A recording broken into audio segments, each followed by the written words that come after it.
Well, Monica, we've actually got an Eversource crew here fixing some down wires that left part of this intersection closed for a few hours today. Right now, we're at the intersection of Daniel Webster Highway and Spitbrook Road, and this is all happening at the Daniel Webster Plaza. Again, working on fixing those down wires that left part of the intersection closed. And Eversource tells me they are expecting some more scattered outages for their customers throughout the night, really in all of their service areas. Bedford, Keene, and Epping were among the communities the power company says have been hit the hardest in terms of outages today.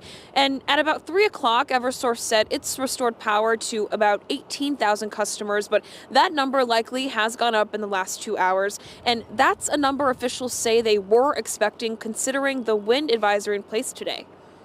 We have crews in all of the regions working as quickly as safely possible to restore power to our customers, and they will continue to do so as long as these high winds persist. And so if you do come across any down wires or trees throughout the night tonight, you're going to want to stay as far away from those things as possible, and especially don't drive through any of that damage. Instead, just report it to your local police department. We're live in Nashua tonight. Imani Fleming, WMUR News 9.